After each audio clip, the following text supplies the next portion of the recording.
Welcome to the weekly current affairs class. Today's topic will be dealt from the society and ethics. Our first topic that we will be dealing is with the Forest Right Acts. You must have seen the article in the newspaper that came 2 to 3 days back with respect to the Forest Right Acts. We will be discussing the historical background of symbiotic relationship with the tribals of the forests, how there was an injustice of the tribals that went from Britishers to the post-independence period. Then what are the features of the Forest Right 2000 Act, 2006 Act. Then what is the way forward and the issues that are associated with them.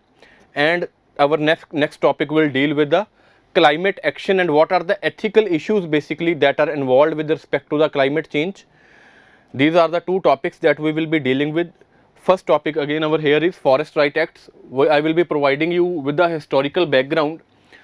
See, tribals have always shared a symbiotic relationship with the forests since time immemorial, because these people have lived in the tribal areas that basically constitute the forest areas. They have shared the symbiotic relationship.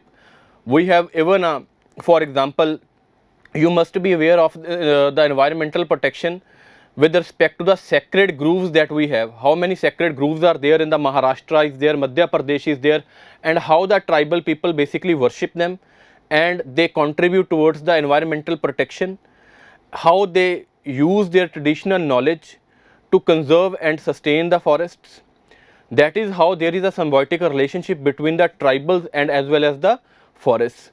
But things have not always been rosy, as this symbiotic relationship was first interrupted by the Britishers, who wanted to basically economically monetize the forests, and for that what they did was deprived the tribals of their rights on the forest through various acts and the policies. And these acts and policies were also continued in the post-independence area. See, injustice to the tribal, here we will first seeing is the first that major act or the blow that came to the, or that stopped the relationship, symbiotic relationship between the tribals and the forest is the Indian Forest Act. It provided that the state jurisdiction over the forests were classified under the as a property of the states, and it stated that extraction of forest produce will be done for profit. The basic tribal activities such as grazing is there, or tree felling is there, or hunting activities are there, they were totally prohibited by this act. So, for the livelihood of the tribals were disrupted due to this act. Then in the post-independence era, the major act that we have was the Forest Conservation Act. It was also, the basic purpose was for the conservation of forests, but however, it did not recognize the symbiotic relationship of the tribals with the forests, or how the traditional knowledge of the tribals can be used for the sustainable conservation of the forests. So that is why it barred converting forest land for non-forest purposes, including traditional agricultural practices of the tribals. It did not give special consideration to the needs of the tribals. Then we have another act that is in place is the Wildlife Protection Act 1972. It created protected networks for the protection of conservation of biodiversity. We have national parks, we have wildlife sanctuaries, you must be aware of that. But what happened in the act was, it not only restricted activities like grazing, agriculture, but pushed tribal settlements out of the core forest areas. It also totally deprived the dependency of the tribals on the forests, because they, for their basic livelihood purpose, for their agriculture, for their cultural practices, tribals were dependent upon the forests, and even till date it is very true with respect to these things, or because this is a way of life. So this is how the injustice to the tribals were done in nutshell. We have a major act in the pre-independence period, that is the Indian Forest Act 1927, which governed the forest under the state jurisdiction and prohibited tree felling, grazing and hunting activities. Then in chronology we have Wildlife Protection Forest Act, which created proper networked areas for the conservation of biodiversity and excluded the tribals from the core protected areas. And then we have the Forest Conservation Act, which also prohibited traditional agriculture forest practices that were done by the tribals. So that is how basically the relationship of the tribals with the forests were broken. Okay, moving forward, see, recognizing rights. What happened was, after a period of time in 2006, government enacted Forest Right 2000 Act. It gave to the demand of the citizens as well as the tribals that the symbiotic relationship of the tribals with the forests should be recognized. How the individuals, basically their traditional knowledge, that can be enhanced or cultivated to conserve the forests. Okay, how basically they have land rights, their rights with respect to minor forest produce are there, everything that is there, it was recognized, and the symbiotic relationship again was recognized by the central government. And in this context, Forest Right Act 2006 was enacted. What are the major features of this act? First of all, it provided for the intended beneficiaries. It stated that forest dwelling scheduled tribes and other forest dwelling tribes that have been residing in forests for generations, their rights will be recognized. Basically, who will be covered under this under this act? They will be the forest dwelling scheduled tribes, means though the tribes that are dependent upon the forest for their living, and other well as other forest tribe traditional dwellers, forest dwellers, they who have been residing in the forest for a significant period of time, their rights under this act will be recognized. It provide for the four major acts or the four major rights for the tribals, and we will see what are that. First of all, it is the land rights. It stated that basically forest dwelling scheduled tribes, they will have the right to ownership of the land in the forest area up to the maximum of the 4 hectares. Ownership will be only for the land that is cultivated, and no new land grants will be granted as such. Basically, what it was done was that land they have been cultivating for 3 or 4 generations, okay, their right over the tribals over that land will be recognized, number 1. Second, usage rights, another major right that was recognized, because I have already told you that tribals are dependent upon the forest for their living. So their right to extract minor forest produce, okay, grazing areas, pastoralist routes, it was recognized. For minor forest produce, obviously, for if you are reading the newspaper, you will be well aware of the scheme that has government has started with respect to the minor forest produce, Vandan Yojana, that is there. Next one is the another major important right is the conservation right. See, act provides for the rights and power of conservation and protection of the community forest. It basically provided that the traditional knowledge of the tribals will be used to conserve the forests. And another major right that was recognized was tribe relief and developmental rights. In case of rehabilitation or in case of illegal eviction or the forced displacement is there, they will be provided with the proper rehabilitation and resettlement rights. Proper amenities will be created for them so that they can be peacefully relocated. So I will again go for the 4 major rights that have been recognized. First of all is the land rights. It is subject to maximum of 4 hectares, but over the land which they have been cultivating for 3 or over 4 generations. First one. Second one is with respect to the usage rights. With respect to the minor forest produce or the grazing areas that are in use of the tribals, this has been recognized. Next one, conservation rights with respect to the traditional knowledge that will be used or that will be cultivated for the protection and the sustainable use of the forests. And last one is the relief and developmental rights, that in case of illegal eviction or the forced displacement that may be due to dam or due to some another activity, proper basic amenities will be provided to them and proper arrangements will be made for the relief and settlement. These are the major features of the act that were recognized. Now coming forward to what are the issues with respect to the Forest Right Act, we see that even despite the implementation of the act, okay, so much progress has been made with respect to all that 4 rights that we have seen. You will notice that in the historical backgrounds, all the 3 major acts that we have covered, the basic rights were denied to them. So it was a very historical move to recognize these 4 rights and recognize the rights of tribals over the forests. But still we see that tribal people still face issues with respect to their settlement rights are there, or with respect to their claims over lands are there. Why it is so? What are the issues that are basically creating hurdles in the implementation of the Forest Right Acts? First one is that the high rates, there is a high rate of rejection of the claims made by the Gram Sabha. You must be well aware that in the Forest Right Act, if there has to be the land alienation, okay, the resolution should be approved by the Gram Sabha. Okay, so what is happening is the Gram Sabha, which has been making claims to the lands in the forest areas, their claims are not being accepted. There is a high rate of rejection in the claims. First one. Second one is the lack of awareness.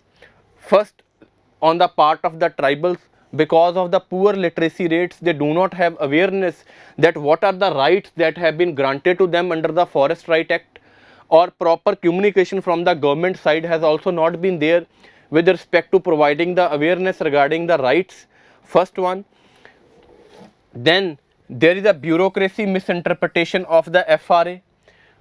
They use this as an instrument to regularize encroachment instead of the welfare measures of the tribals, because they know that tribals are illiterate, they do not know about their rights. So there is no recognition of the rights that has been made under the Forest Rights Act. Next one, lack of technical know-how. Basically the Gram Sabhas who are in charge of approving the resolutions for, as well as making the resolutions for the land right claims or for the land alienation, okay, they do not have that technical expertise regarding what is in their interest and what is not in their interest. Regarding, for example, we have highlighted here for conducting a scientific survey of their individual community land claims. Okay, for like geo tagging is there, all that new technologies that are in their place with which you can see that what claims to the land you have. They do not have technical know how to use their technology, or they are not aware about that technology. That is an issue. Next one is the reluctance of the forest bureaucracy, another big point. Okay, see, the forest bureaucracy, obviously they have enormous amount of the discretionary powers that they are using. Because of the recognition of the rights under the Forest Right Act, this discretionary power has been curbed to a significant extent.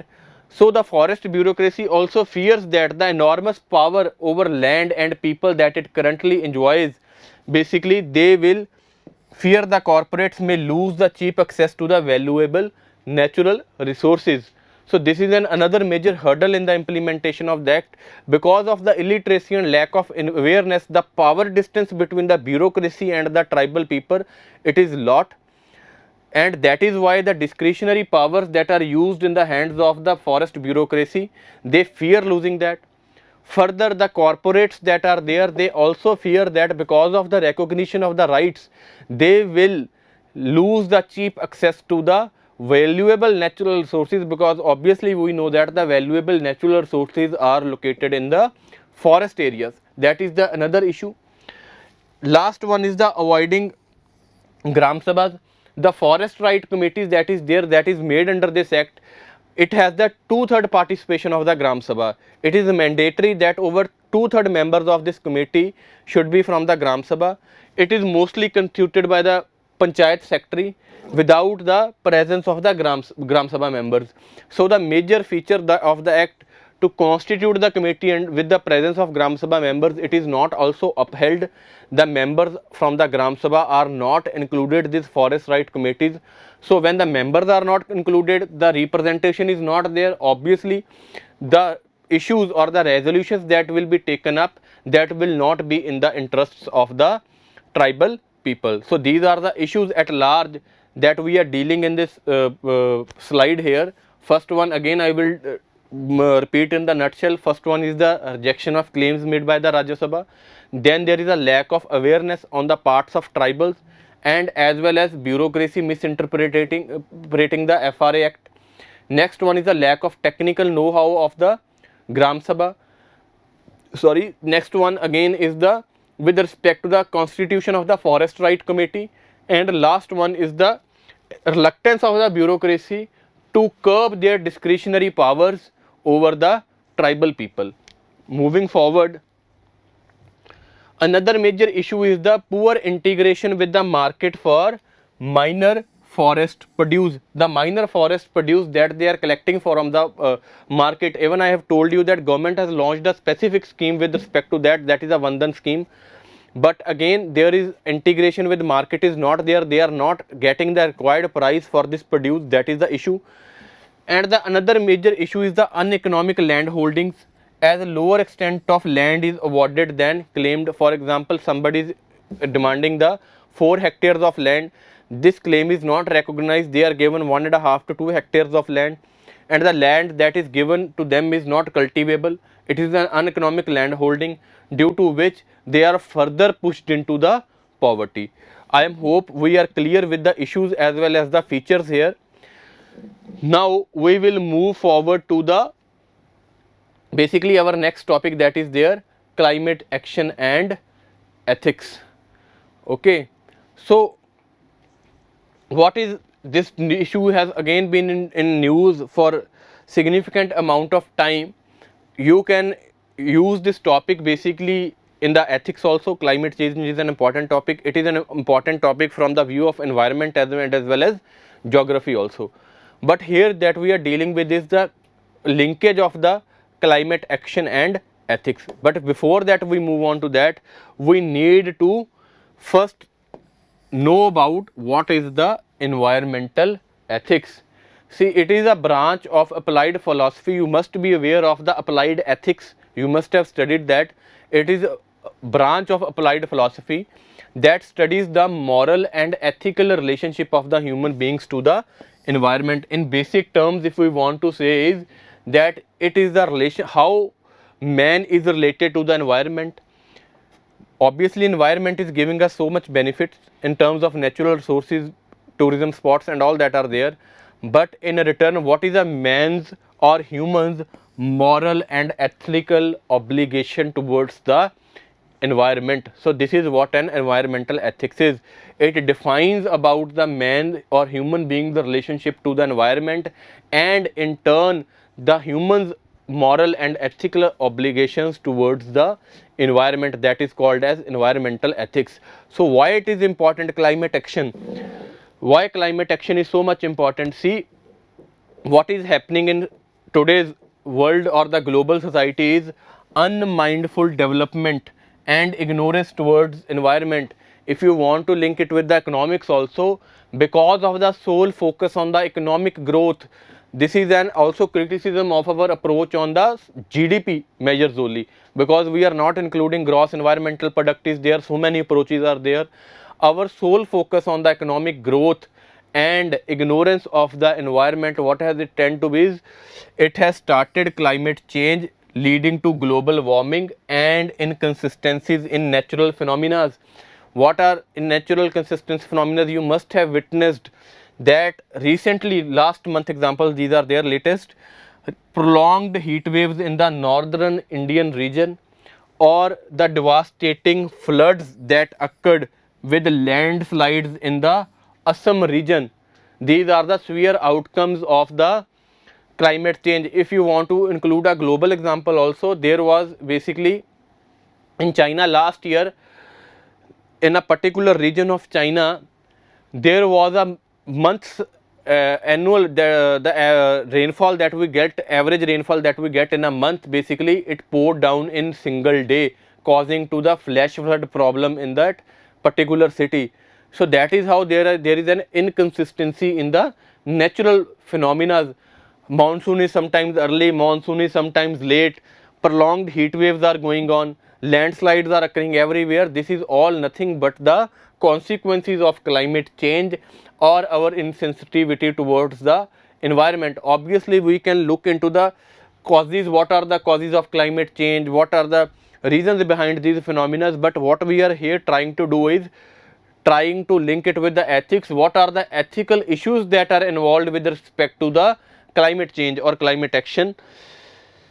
See, first one is the basically environmental protection versus the mode of development. We think we have already discussed it, that as we are not following the sustainable mode of development, our sole focus of all the countries or the majority of the countries in the world has been upon the economic growth, sole economic growth, leading to the unnatural use of the resources, okay, or disturbance in the sensitive areas such as hills is there.